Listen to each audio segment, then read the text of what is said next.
2, and... Wait, well. Do we do it at the same time? Do we do it at the same time? Oh, I don't know. I do ours at the same time. Does that... Oh, so you got to be dead on the same time? Well, we're music people, so 3, 2, and... I felt like I smashed that. Close. It was good. That'll do. And that's the spirit of the podcast. It'll be fine. That is the theme for the next 60 minutes. Also, I'm going to preposition this. Are you already absolutely fucking sweating? I'm absolutely sweating my tits off. It is boiling in here. It's so nice because we get to come in a huge building, this place. Oh, yeah. And then really this is like a sauna. And as soon as people go, this is great, really good. As soon as you sit down in this chair, I've got to do this for the next hour. It's still. It's very still in here. It's a nice moment when it ends and you peel yourself off the chair and you can hear the squelch happen. Oh, God. It'll happen. It will get you. Yeah. I'm glad that we've already discussed your sweat before I've even mentioned your name here. Yeah. We should probably get on to that. Well, you are... I'm going to say it, King of the Geeks. I'll take that. I'll take that. I think it's fair. Yeah, I do. I've seen reports call you the British Pete Davidson. The only article that's been dedicated to me is TikTok's favourite geek and the British Pete Davidson. But that's 100% of the articles about you say it. Yeah. I don't know why. I don't know. I remember when I started out, people would be like, "Oh, you look like the rat from Flushed Away." Alex Turner in the early days of the Arctic Monkeys. Yeah, before he got really fit. Nice. Yeah. And nice. then Pete Davidson. And I always took that as, I'd look like Pete Davidson if he had a bath. And so, I don't know where that's come from, in all honesty. Sergio, I've been looking at you for the past 10 minutes, and I'm like, where are we? You've both got a nose. We've known each other for years. And not once, everybody I've known in person has never brought that up. You have 2 legs. Yeah. Man. What do we? White. I don't know. For the people listening to this, obviously they've pieced it together and gone, oh, of course, it's Henry Calvert on the show. It must be. Of course. Yes. How are you feeling, my king? I'm good. I'm feeling very good. And I think it's a very good time to be figurative king of the geeks. We are living in a pretty good geeky era at the minute, so I'm doing well. It's so good being a geek right now. I completely agree. Yeah. I want to start off with you first because you've gone from, as I said, you are now king of the geeks, but you used to sell carpets. I did. I used to sell carpets and I used to teach drama. Which I still could see you doing now. I smashed that. I still kind of do. I do odd bits of speaking in schools about careers in the arts and stuff like that because I'm clearly the authority on the subject. I never said king of the arts, so I've never. But no, I used to sell carpets in my years out with the goal of eventually. Well, going to drama school, I sold carpets during the day and then taught in the evenings and did local am-dram and stuff like that. Exactly how Tom Hanks started. Exactly. Robert De Niro. It's a natural progression. They had a family retail firm that sold flooring, of course. I believe the saying is from rugs to riches. He's a comedian. He's quick, isn't he? It's almost like that's his shtick. I'll cross that one off because I prepped that days ago. And then, I started doing comic book recommendations on the old TikTok, and it just kind of went from there. So what has been your biggest pinch me moment? Like, that happened? Oh, gosh. There's been a couple recently that I don't think I can talk about. When does this go out? It will go out this week. I can't talk about this yet. If you follow me in the next few weeks, you'll see some pinch me things, but I met some certain puppeted characters, which is very exciting. Anyway, but aside from that, I think being invited to Disney World in Florida was great. Being able to take my uncle there was awesome because he doesn't have kids. He'd never do that on his own, but he's the biggest nerd I know. And doing Galaxy's Edge with him was just insane. Or taking my grandma to the Avatar premiere. That was that. Anything that I get to do with my family or the friends that I knew before all of this, those full circle moments are the pinch me things. The Jeff Goldblum interview though, that's probably the thing. That was literally on my tongue. So I was like, you're the only person who doesn't fancy Jonathan Bailey, but he fancied you back. You're the only person that's happened to. Me walking, I watch that back so many times. He gets up out of his seat, looks me up and down. Oh my God, hi. That's a great name. That's a great name. Damn right it is, Jay Bailey. Damn right it is. And then Jeff said, like, Dr. Calvert, yes, can we sing a little bit of Fred Astaire with me right now? Heaven, I'm in heaven. And then just the whole, yes, you've got a lovely voice, and you've got that long neck like a giraffe or a Modigliani painting. And I didn't know who Modigliani was, but there is a Modigliani painting of like a white guy with a quiff. And all power to Jeff Goldblum. He does have a very long neck, and he does look a bit like me. What was your reaction when he said that? Because again, you're in the presence of Jeff Goldblum. All you could do is go, of course. Everything he did, I was just like, you are kind of like Willy Wonka, and you're everything. Yes. You'll know this. He's your pal. We get on. But refers to me as the Scream, though. When it comes to paintings, I'm the Scream. You're the yeah. I'm not as attractive. No. Oh no. But he is everything you could ever want Jeff Goldblum to be. I think you'd agree. Like he's not an actor which is media trained version is at the forefront. He is just him. He walked through the corridor doing this, and then he'd see me and he went, "Oh, Dr. Calvert, do you know where my lunch is? Do you know where I'm meant to be going?" I went, No. No. I've used all my charm on our interview now. Fuck off. Yeah. Not my problem anymore, pal. I've got my 4 minutes. Speak to organic. I do love it. We went to... Did you ever see Chaos on Netflix? I didn't, but I did see that because you took Alex. Yeah, so it was on our honeymoon. We went to a dinner with Jeff Goldblum. And the whole time he was just spent talking to Alex about the winner. Yes, okay, the band. Oh, so were they like da da da da, or were they hoo ta ta ta ta, and all this shit? And I was just like, it's amazing to witness that he cares so much about our wedding, and clearly nothing about the Netflix production that he's promoting there. No, I don't care. Tell me about this. Yeah. Tell me about it. Henry Calvert got very drunk, I hear, at your wedding. And then I walked in. Story about Daniel's wedding. I got very, very drunk at Daniel's wedding, and I was staying in a hotel like 15 minutes away. Walk away. I thought I could walk that thing, and I did. But I walked into this foyer, and you're like great aunts or something there who I've said like hi to in passing. Yeah. And I was sat there like going to the rooms. I was like, now then, love, great do, would it? Great do. They hadn't a clue who the hell I was. They were like, yeah, it was fine. Yeah, evening, look after yourself. Look after yourself, darling. You'll be fine. I woke up, I was like, oh my God. The worst bit is I can't piece it together because I don't have a great aunt. So I have no I don't know idea. who these women were then. That's it, literally. These were like assorted women in their like 50s, 60s who... Oh, God. I don't remember inviting anyone like that. Maybe they actually weren't at your wedding, and they genuinely were random. You were the Jeff Goldblum in that situation, walking through the corridor. They're like, yeah, okay, leave us alone. Yes, okay, have a lovely evening. Yes, the champagne was great. We said it's a great time to be a geek. What was the one panel in a comic, or the one moment in a comic? Oh gosh, that's a great question. Into it.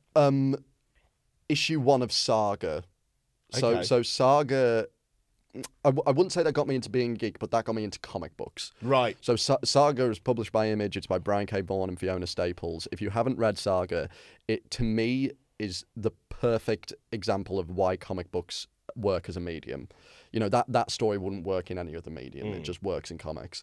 And that's what made me fall in love with that kind of storytelling. I think, like, growing up, the panel or the comic panel that I remember standing out to me, I think is probably in Civil War when they've come out of the portal into like the raft, I think, and you've got the lineup with like every villain you can think of, every hero you can think of, and I remember thinking, oh my God, this is pretty cool. This is pretty cool. So either that or Saga, I think. When it comes to comic books, it's either one of those two. God, you actually, because again, most people have just gone Spider-Man #1. Fuck it, you know your comics through and through. I know. Well, yeah. I mean, I fell in love with comics very early on. Like I remember a distinct memory in year 8. I remember I took a load of graphic novels with me on this like French outward bound trip that we went on.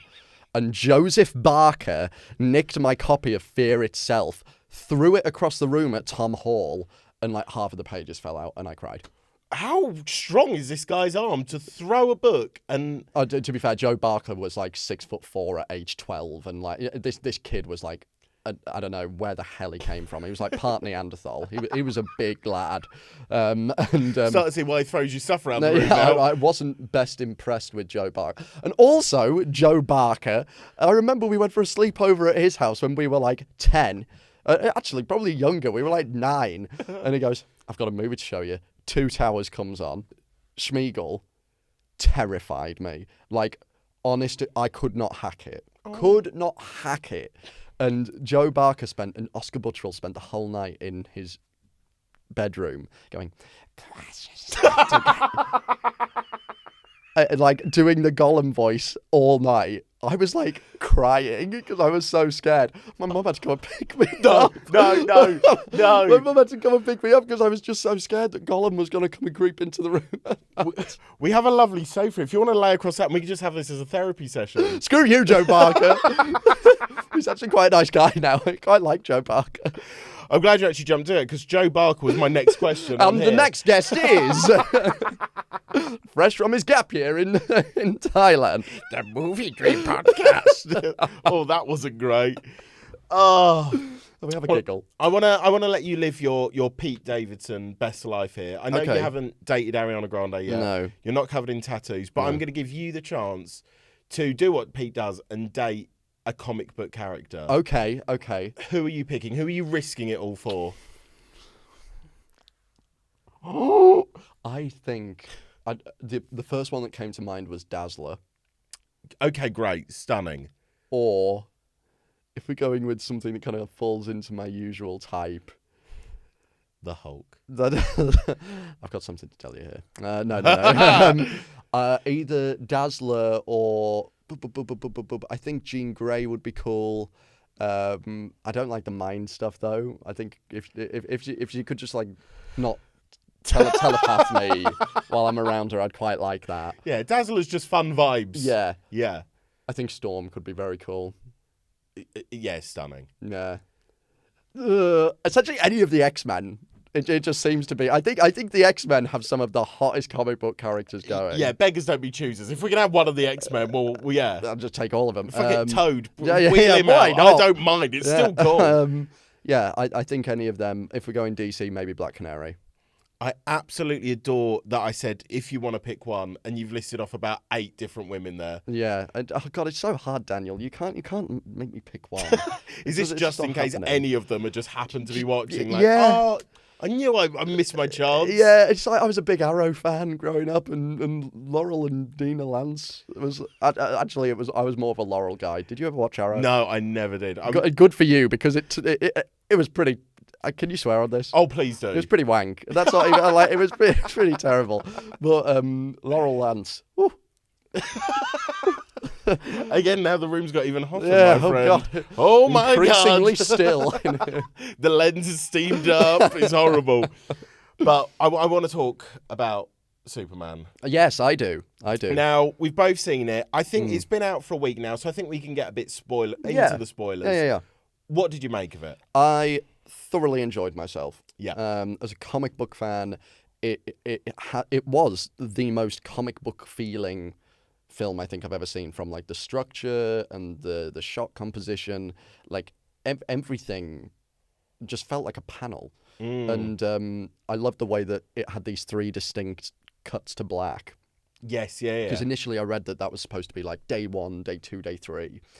But to me, I read that as issue 1, issue 2, issue That's 3. very cool. Because it's got that structure of almost a monster of the week type thing for each issue. Each section feels quite distinct. And in a way, that feels like a 3-issue run of a comic book. Yeah. And I love that. I love that. I don't know if it's... Because obviously you love your comics. I don't read that many comics. I enjoyed Superman. Yeah. Like, I wouldn't be like, oh, that's... I don't think that's like James Gunn's best superhero film. I don't think it's like one of the I greatest don't comic books. either, to be fair. But I sort of enjoyed it because I think I'm sort of seeing it more as... I don't know that much about Superman. I know a bit about Lex Luthor. I know Crypto and all of that sort of stuff vaguely. But there were moments through it where I was a bit like... I feel like I've seen James Gunn do this before. Yeah. Like the moment where Mr. Terrific's like zapping people with the drones, I was like, oh, Rocket did that in Guardians of the Galaxy too. There was a needle drop and drones were zapping people as we're watching them and that sort of thing. And there are a few moments where I was like, I didn't really care about a lot of people in it. Yeah. Like at the end when they're like, oh, he likes watching his parents or it helps him relax. And then they showed the moments of his parents on screen. I was like, I've seen them for 8 minutes. I could not care less about these. I get that. That could have had a heavier impact. Yeah. And I think as a film, it's definitely got, like, the pacing's not great. A lot of it is underdeveloped. But coming at it from, like, a launching pad, I think as a way to launch a new universe, I think it did it very well. And I think I'm excited to see where it goes. I kind of like the fact that superheroes are a common thing here. Yeah. People aren't losing their mind over the fact that Superman's landed next to them. Like, they're kind of used to it. It's an interesting world to see stories happening. And I really like the dynamic between Lois and Supes. I wish we got more of Clark and Lois. Yes, Because the scenes between... There's a great scene about maybe 15 minutes in, like the interview sequence. Yeah. Brilliant scene. Yeah. And it would have been nice to have a little bit more of that, and maybe a little bit less of the otherworldly not multiversal, other pocket universe thing. I thought we were in there a little bit too long.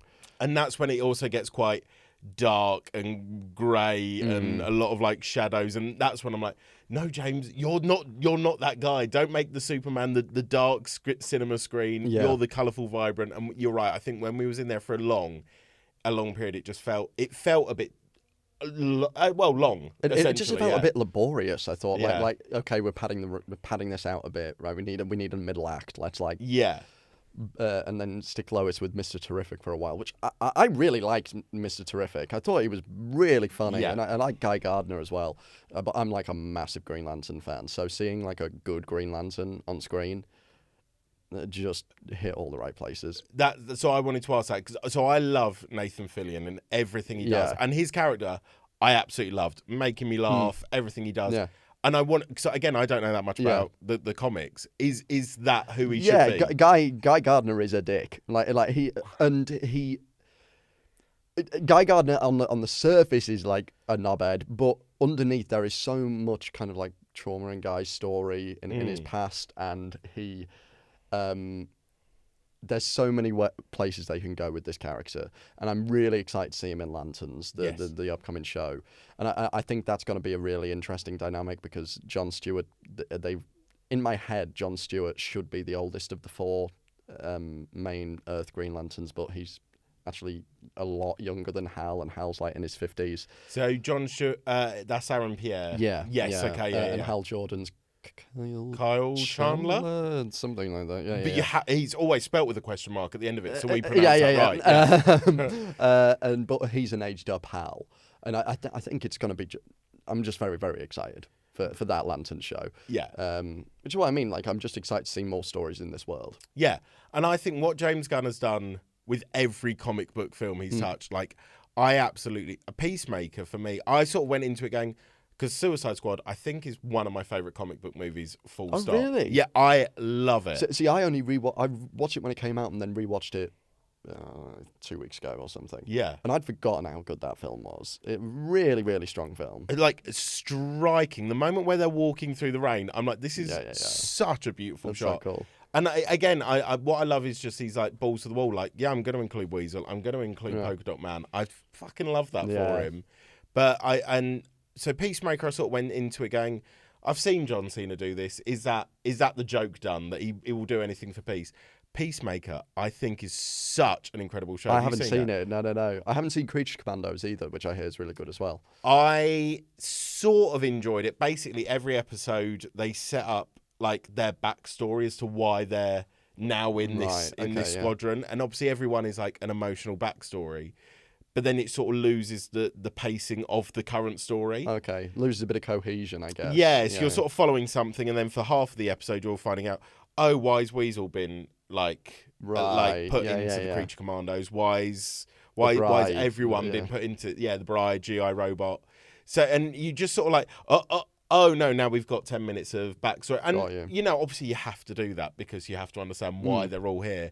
But for me, it's one of the weaker parts of what he does, but it's still good. Yeah. Like that's how. Like, I mean, in James Gunn, we trust at this point. Yeah. I think. Yeah. He's the best. He is the best. He is great. He is very, very good, and I do find it exciting that he is like essentially the Kevin Feige of the DC. Yeah. And I love the fact that he's working quite closely with Jim Lee. I think it's a very good time to be a DC fan. So, what are you hoping James brings to the DC universe now? Are there any like standout characters that you're like, this will never make the screen, but my God, if anyone can, James can? The first one that comes to mind is Larfleeze. Who is that? So Larfleeze is the Orange Lantern. There's only one, and there's like 8 different Lantern Corps. Each have a different color and a part of the emotional spectrum. Yeah. And Larfleeze is greed. And Larfleeze just wants everything, and he's like this really maniacal looking like dog ape thing. And I'd like to see him. But if we're talking who James Gunn might bring in, I can see James Gunn bringing in the likes of like Batmite, Mr. Mixtel Plix, whatever, how the hell you say it, Atrocitus's cat, like I said, I could rattle off like loads of Lantern people. Yeah. But I'm more intrigued to see what he does with the more grounded street level stuff. Right. Because I think the more outlandish, astral, out there stuff, we kind of expect him to do. And I have no doubt that he'll do it really well. Like any of the assorted, like Calendar Man and Kite Man and like all of that. But the Batman stuff and the Nightwing, the Jason Todd stuff, like are they going to do that? Yeah. Do I trust James Gunn with that darker stuff? Or do I just want them to kind of hint that it's probably Matt Reeves's and just keep it completely separate? Oh, really? Okay. I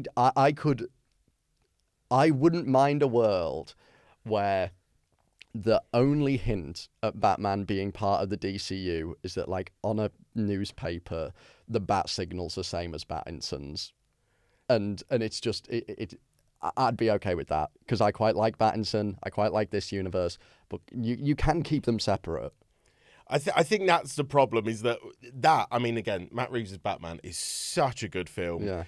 We can't introduce Batman into this universe for a long time now, because people are already confused, going, I thought bloody Christian Bale was Batman. He hasn't been Batman for bloody donkeys. And people are still confused about that. So to have 2 consecutive ones on the go, although Batman was introduced in Creature Commandos, didn't say anything. Oh, really? You just see a figure of him. He right. like takes out Rupert Thorne.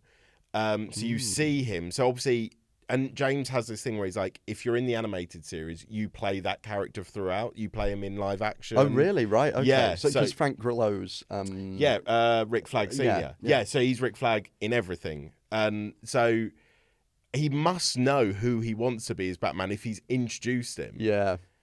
And that's where I think it gets really messy. Because again, we've got the Batman 2 coming out with Matt Reeves, and now we've got this Batman going on.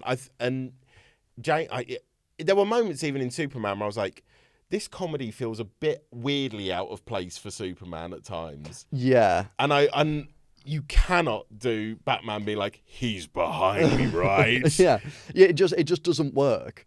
So that's what I mean in, do I trust James Gunn at the helm of those stories? Yeah. Whether he relinquishes some level of... I mean, of course he won't be directing them. I know there was rumours about Andy Muschietti, who did the Flash and the It films, directing Brave and the Bold, but I think that's been scrapped I don't since, think, which is correct, because I did not like the Flash, so... I don't think a lot of people did. No. Hot take. No, I know. I always find it hilarious going back and watching certain content creators' initial reactions to that film. We've all done it, my friend. Oh my God. Oh, we're so back. Next announcement, we are scrapping everything to do with this universe. It flops. It's terrible. Believe me, I did the exact same. When Black Adam came out, and I was like, I'm getting on that fucking poster. When Multiverse of Madness came out, it was my first PR event I ever did. And they took me to Milan. I came out of that, I was like, oh my God, this is the best thing ever. Yeah. This is the best thing ever. Believe me. Like, if you have a favourite content creator and they post an initial reaction straight out of a premiere, give them a week and ask them their opinion again.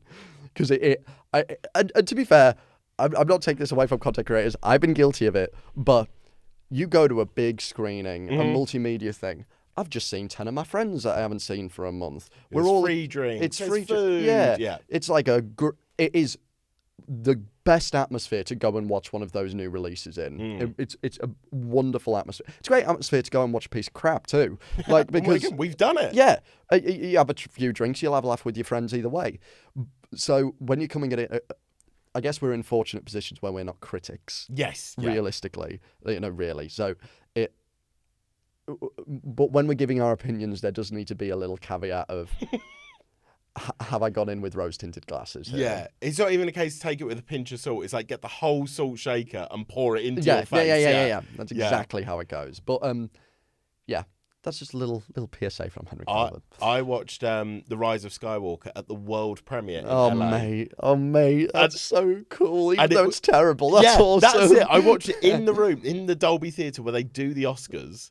Spielberg was there, Spike Lee, like Jimmy Kimmel was sat like 3 rows behind me. I was like, this is nuts. And I remember thinking, this is the best cinematic experience anyone will ever have. There will not be a better film than this. And then I watched it like a few days back at Multimedia here when I got back in London. I was like, what were they pumping into that room? Like, I remember just leaving that whole thing. Like, there will never be a better Star Wars than that, ever. And and you're so right. You watch it on your iPad 6 months later. When you're going through a breakup. Yeah. No. You get quite cynical about. When I saw Rise of Skywalker, it was the first. Did Rise of Skywalker come out after Endgame or before Endgame? I believe it was after. Okay, so it was my second midnight screening I'd ever done. Yeah. It was with like my oldest Star Wars friends who, we spent every break together listing Jedi and naming planets and stuff. Went to a midnight screening, we got special badges and like this. To be fair, the screen was actually quite dead, which should have been an immediate indicator. To be fair, it wasn't like Northallerton in rural North Yorkshire. It's only got 12 seats in. But I distinctly remember coming out of that and even we were like, that was cool, but that was crap. We're so tired. Yeah. It's 3 a.m. We still need to get home. I'm disappointed. But even Last Jedi, I remember watching Last Jedi for the first time, and it was the first time I'd ever watched a film in the cinema that had left me utterly confused. Right. It wasn't like, that's bad, that's good. I came out, and my mum still says this, we came out of the city screen in York, and I didn't speak for about an hour. I just went, I need a minute. You're fun at parties. And I literally wrote like 10 pages worth in my notebook about this film. Wow. And my rating, I just went, I don't know. Perfect. Sums up The Last Jedi pretty perfectly, I think. I wish Rotten Tomatoes used your scale as well. Yeah. Shrug emoji. It's up to you. You decide. I don't care. I like going to these with Alex, my wife, as well, because I take her, she's like, oh, thank you for taking me. And she'll always try and find the positive in a film as well. Oh, yeah. Like, we watched Death of a Unicorn. She obviously did not enjoy it at all. She was like, oh, Paul Rudd's a great guy, isn't he? He seems like a nice man. Yeah. Not even his character, just him as a general person is a nice guy. Oh, dear. Oh, did we just hold deer in sync? We didn't manage to do the clap in sync, but we got the old deer. We'll use that to sync up the audio and the video. I have to watch you 25 minutes to start the edit.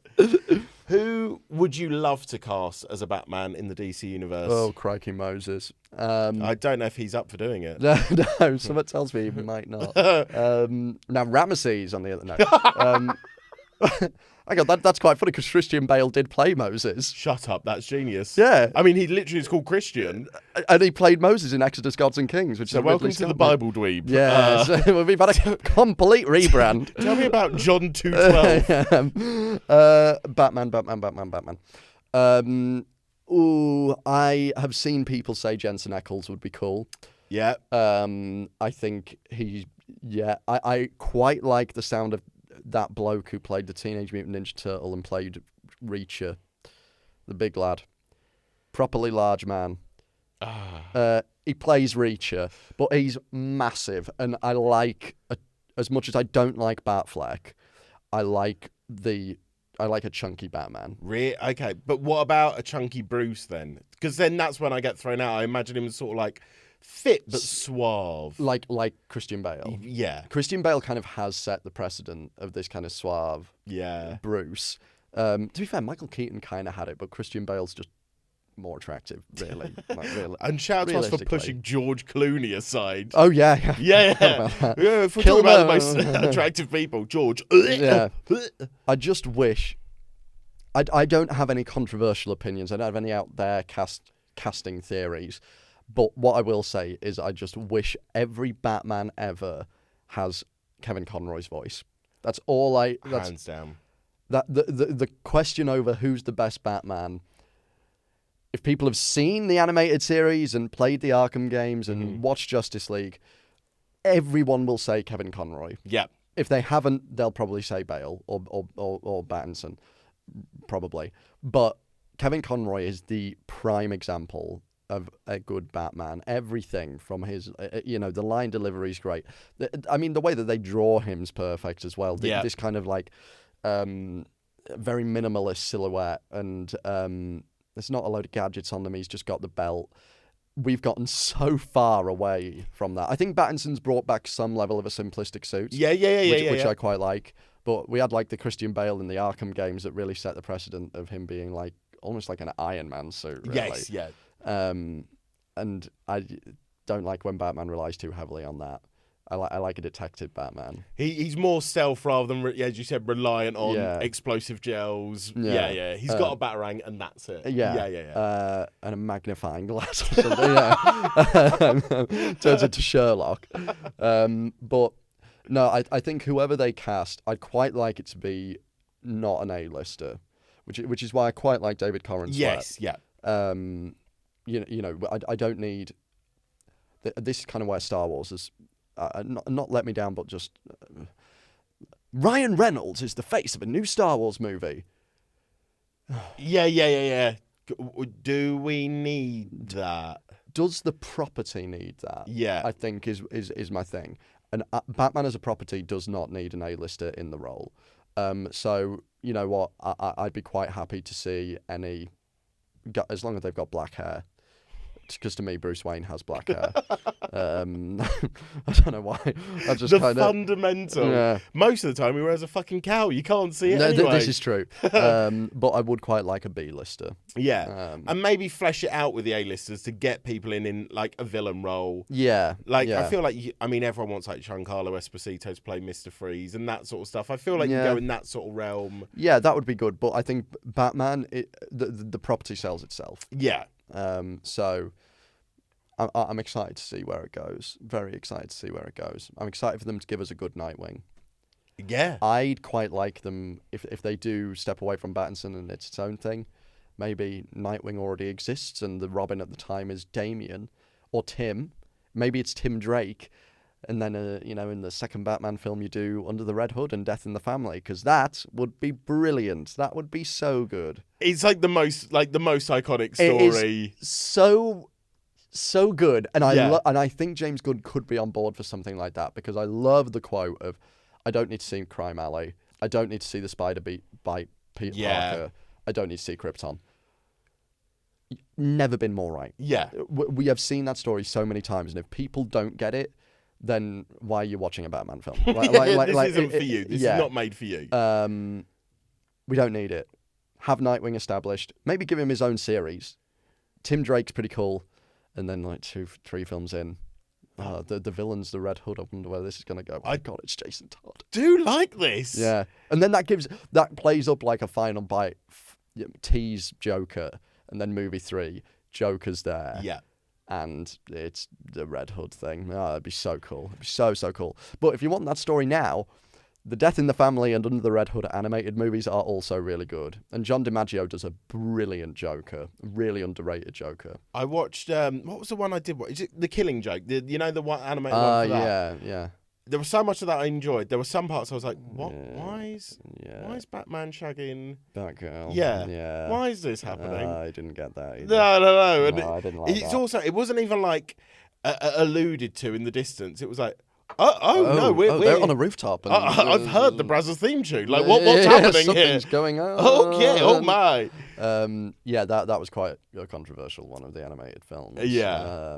But for the most part, the DC animated canon, the universe is quite good. It's quite hard to keep continuity if you try and compare it to like the Justice League stuff and Young Justice and all of that.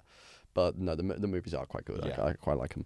And let's jump to the other side now, the MCU. Oh gosh, yeah, that's your show, right? Yeah. Let's go there. Right, okay. Yeah, there's no cool segues here. I'm just like, right now, fucking next question, let's go.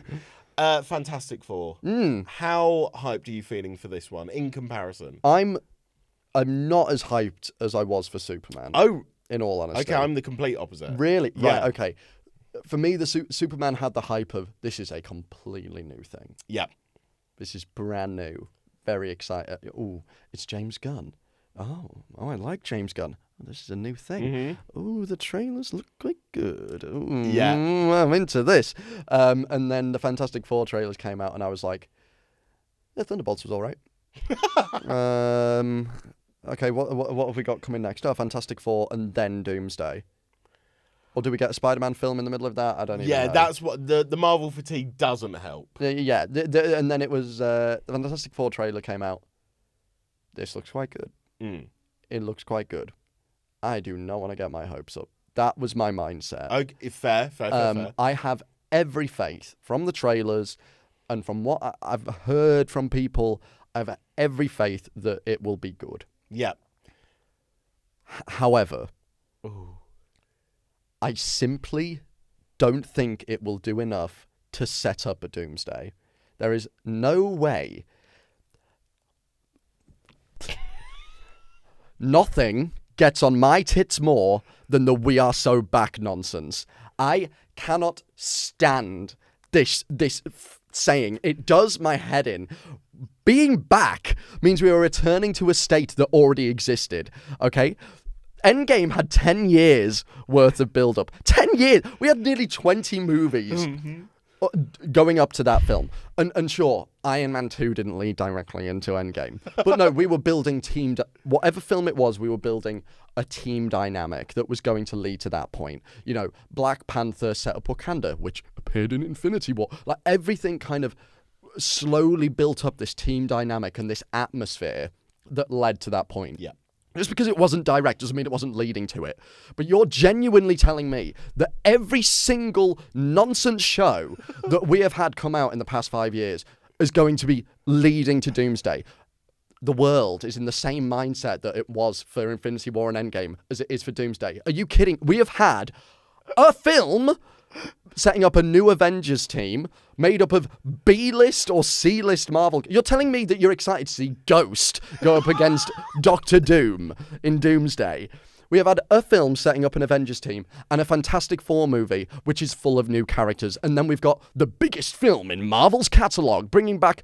The only reason why they're bringing back all of these characters, I can guarantee you, is not from a story perspective. It's because if on the cover it said Ghost and Yelena Belova go up against Doctor Doom, you are not getting butts in seats. They've announced Patrick Stewart, Ian McKellen, all of these people purely to fill theatres. And I can almost guarantee you that they'll show up for like 1 or 2 scenes and then Doom will come along, kill their universes or throw them in the battle arena or whatever, and then we'll move on. We are not back. We will never be back, and that's okay. So my question was, are you excited for the Fantastic Four? Ish.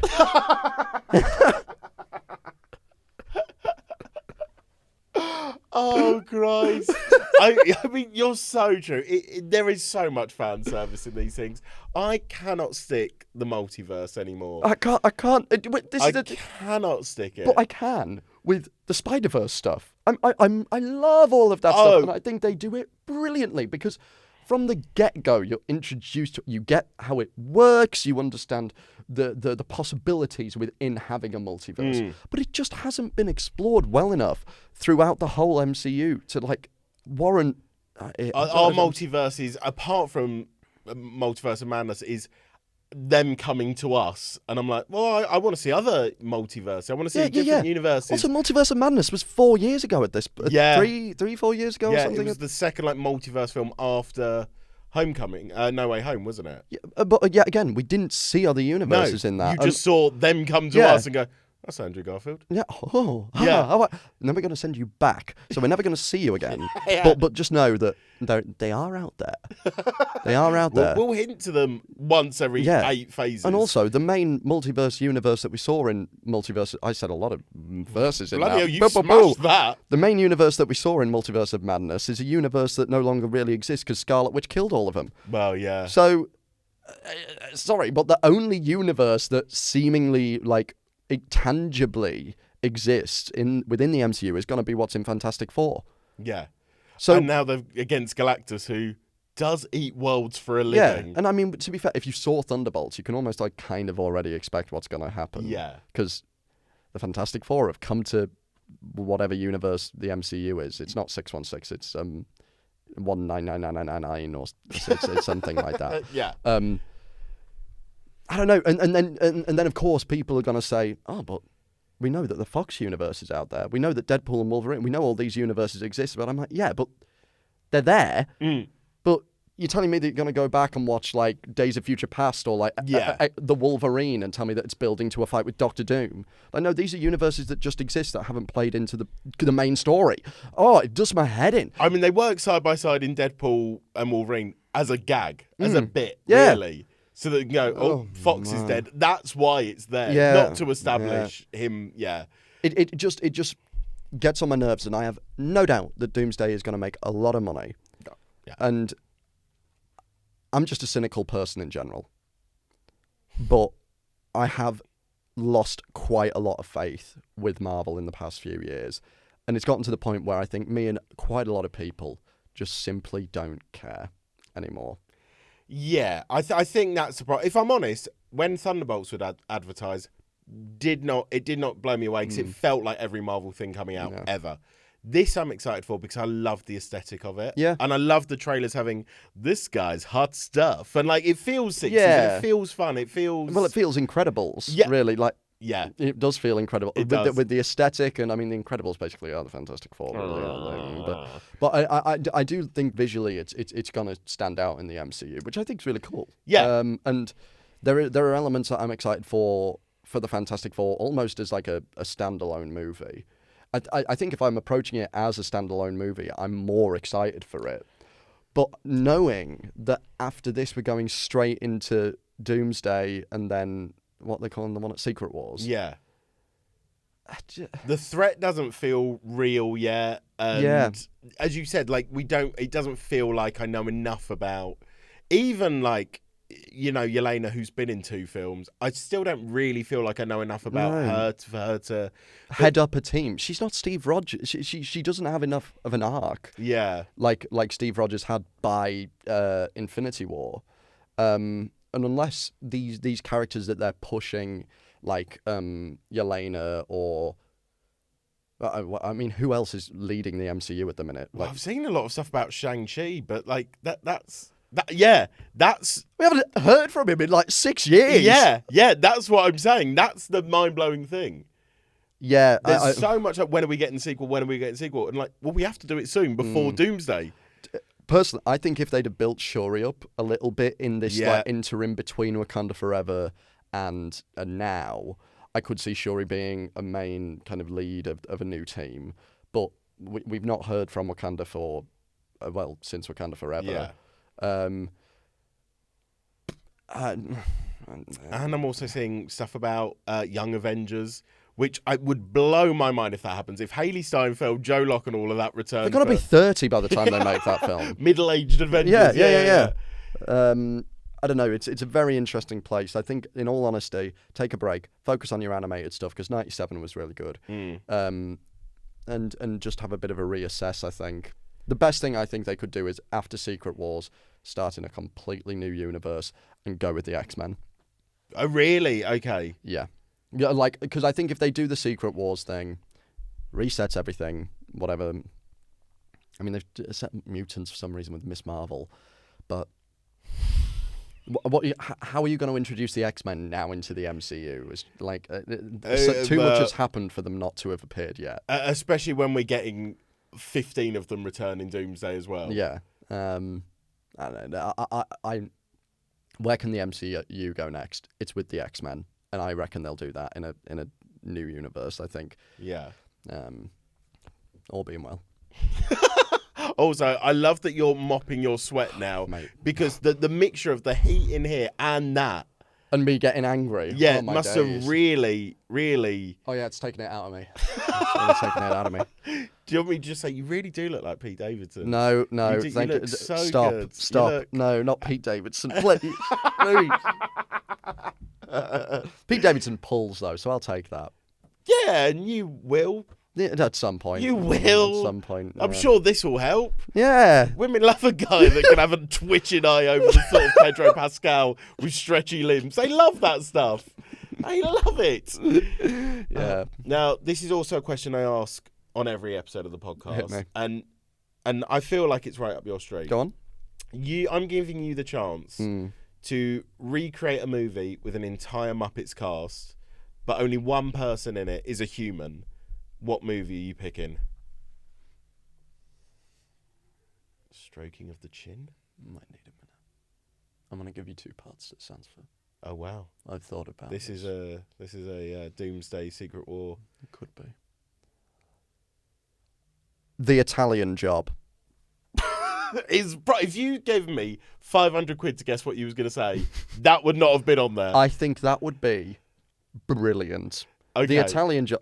We know Michael Caine can work with the Muppets. Shut up. We're creating the cinematic universe. We know Michael Caine can work with the Muppets, and also The Italian Job is like a group heist movie. Yeah. And the Muppets are really good with like heist and capers and all this. The Great Muppet Caper is one of my favourite Muppet films, and Kermit and the gang are kind of like on the other side of that. But could you imagine like trying to rob the gold and driving the minis? Like it would have so many funny moments, and I think it would just work perfectly. And also, you've still got Michael Caine being with the Muppets. You can then have the prison warden be like Waldorf and Statler. Yeah. I think it's a great idea. I'd love to see them. And then there's also so many opportunities. My favourite Muppet trope is when they get hit by a car and you can clearly tell that someone's just like thrown the puppet. Lob them, yeah. And they're just, arms go flailing. Yeah. There is so many opportunities for stuff like that. And I would love that. And I can see that final shot of them all in the back of the van and the gold at the end of the van. And then all of the Muppets are just there, waiting, lying on top of Michael Caine. Mm-hmm. That's the shot. You know what's funny? I ask people this, and they'll panic and go, I don't know, 50 Shades of Grey, because it's funny. And then I can say stuff back. What you've done is actually create a cinematic masterpiece. I'm like, actually, that is quite a smart and wise answer. You win this round, my friend. I've won that. And I'm going to give you another answer. Okay. I've thought about this long and hard, and this isn't a movie that already exists. This is for the Jim Henson family. Okay, if you're listening, I've got you a multi-million-dollar idea here. Okay, hear me out. I've said this before. This video, I said this online, and it did pretty well. The Muppets Fleetwood Mac biopic. Hear me out. Hear me out on this. Okay, music biopics do quite well.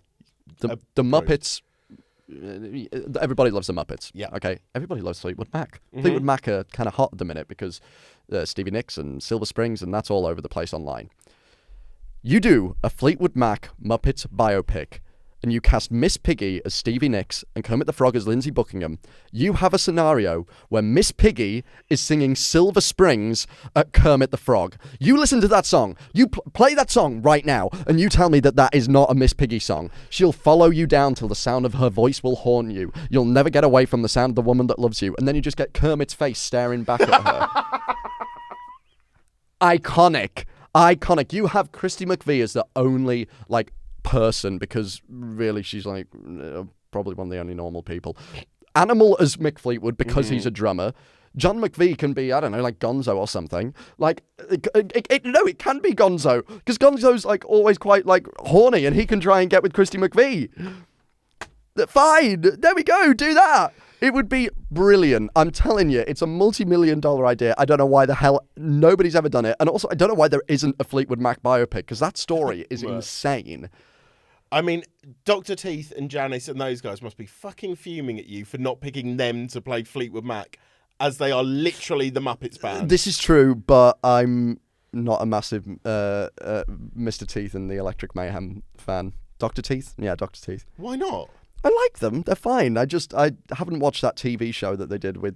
Don't worry, no one did. No. I haven't watched that, and I don't know, whenever we get to the church bit in Muppet 78... Is it 78, the first Muppet movie? Yeah. Something like that. When we get to that bit, we get to the church and we introduce the Electric Mayhem, I'm always like, oh. But they do sing a really good song while they're painting the car, which is quite cool. And they also don't have a big role in Muppets 2011, and Muppets 2011 is my favourite. Also, they're not in the Muppets Christmas Carol. No, well, it's hard to fit a rock true. band. Well, you say that. You fit like Boomerang Fish and yeah, you're right. Talking Bears. Scrooge's entire workforce is rats and frogs. This is true. I mean, so come on, Daniel, really. What a stupid idiot I am. It's what Charles Dickens would have wanted. Oh God, I've been interviewed by him as well. Stop it! And I can see what Jonathan Bailey sees in you. No, stop! It's the eyes. It's the eyes. It's not just the eyes, my stop. friend. The eyes are not up there. I'll show you later. There we go.